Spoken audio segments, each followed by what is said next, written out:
आप सबों के चरणों में शिवशीष कपिल का प्रणाम है। मेरा प्रणाम अपने चरणों में जगह दें।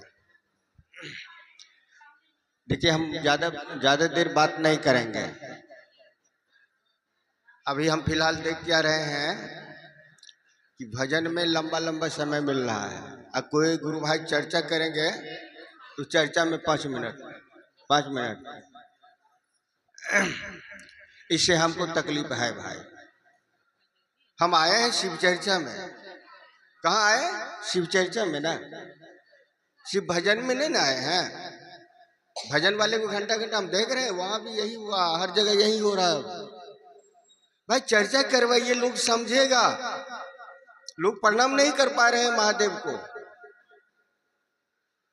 लोग महादेव को प्रणाम नहीं कर पा रहे हैं। क्यों नहीं कर पा रहे हैं? लोग दया कैसे मांगेगा? लोग दया कब मांगेगा? ये सारी चीज है, समझे ना। अरे भजन गा करके साहब बोल रहे थे, साहब समझाए थे कि शिव गुरु परिचर्चा स्थल पर शिव के गुरु स्वरूप का भजन हो, शिव के गुरु स्वरूप का चर्चा हो, शिव के देवता स्वरूप का चर्चा और भजन नहीं हो। आप बोले कि 3 सूत्र के परिधि से बाहर की गई शिव चर्चा गुरु काज को गति नहीं देगा। इसलिए रतन दास से अनुरोध करेंगे कि वो खूब बढ़िया से 3 सूत्र आप लोग को समझाएंगे, फिर मौका मिलेगा हम बात करेंगे। 5 मिनट समय था। आप सबों के चरणों में मेरा प्रणाम।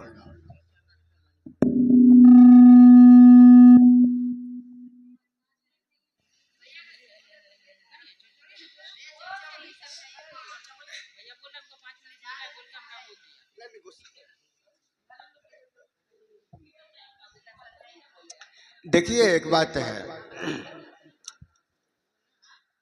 कि मोहिनी दीदी, खास करके आपको हम बोल रहे हैं कि जहां भी कोई गुरु भाई सब आते हैं उनको टाइम मत दीजिए। उनको कहिए 15-20 मिनट चर्चा जम करके समझाए। एक गुरु भाई भजन गाते हैं तो 10 मिनट, 12 मिनट, 15 मिनट लेते हैं समय भजन गाने में। अब भजन तत्क्षण भाव देता है, चर्चा जो है अस्थाई भाव में ले जाता है आदमी को। जब ये लोग समझेगा शिव गुरु के शिष्यता को, तब ये दूसरों को समझाकर ये भीड़ डबल कर देगा। और ये लोग खुदे नहीं समझेगा, दूसरे को क्या समझाएगा? इसलिए आप लोग प्रणाम कैसे करते हैं महादेव को? करते हैं प्रणाम कैसे? नमः शिवाय से शिव गुरु के चरणों में प्रणाम, ऐसा नहीं होता है। अरे खाना उना खाकर हम लोग बेड पर जाते हैं, 5 मिनट बैठ करके सांस लेते, नमः छोड़ते, शिवाय माला नहीं है तो मन ही मन। एक बार जब सांस लेते हैं, नमः छोड़ते हैं शिवाय, तत्क्षण मेरा मन चला जाता महादेव के चरणों में और लगता है कि महादेव के पैर को छूकर हम प्रणाम कर रहे हैं। अब महादेव अपना हाथ मेरे माथे पर हाथ रख करके आशीर्वाद दे रहे हैं। ऐसे प्रणाम होगा, समझे ना, ऐसे प्रणाम होगा। अन्यथा बात बाकी नमः शिवाय नमः शिवाय नमः शिवाय कर रहे हैं, अब मन मार्केट में घूम रहा है। ऐसे तो प्रणाम नहीं होगा, ऐसे प्रणाम नहीं होगा। जब भी प्रणाम होगा, किसी को भी प्रणाम करेंगे तो उनके पैर पर आपका ध्यान जाएगा, दाहिना पैर के दाहिना अंगूठा पर आपका ध्यान केंद्रित होगा और उस अंगूठा को स्पर्श करके अपने माथे पर लगाएंगे। और जिनका स्पर्श कर रहे वो आपके माथे पर हाथ रखकर आशीर्वाद देंगे, तब प्रणाम होगा, अन्यथा नहीं होगा।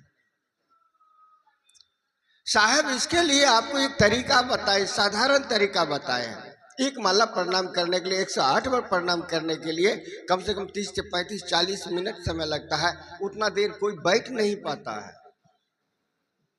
इसके लिए साहब बताए, एक काम करो, सुबह में उठकर आंगन में झाड़ू लगा रहे हैं आप, बर्तन धो रहे हैं आप, खाना पका रहे हैं आप, उसी समय में एक बार महादेव याद आ गया और लग रहा कि सामने में खड़ा है, पैर छूकर प्रणाम कर लीजिए, सांस लीजिए, नमः छोड़िए शिवाय, और लगे महादेव के पैर छूकर प्रणाम करें, महादेव आशीर्वाद दे। फिर आप चलिए, फिर मार्केट जा रहे हैं, महादेव याद आ गया, फिर महादेव के पैर छूकर प्रणाम करिए, महादेव आपको आशीर्वाद दिए। ये भी तो कर सकते हैं, ये तोड़ तोड़ कर प्रणाम करिए।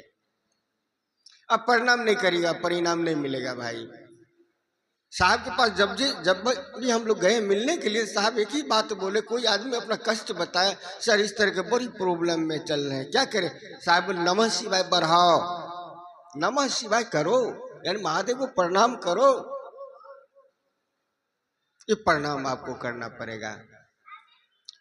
और दया मांगकर कोई काम करिए संसार के क्षेत्र में, जीते हैं, जीने के लिए जो भी आप काम करते हैं ना, तो महादेव से दया मांग लीजिए और तब उस काम में हाथ लगाइए, जवाबदेही महादेव का होगा।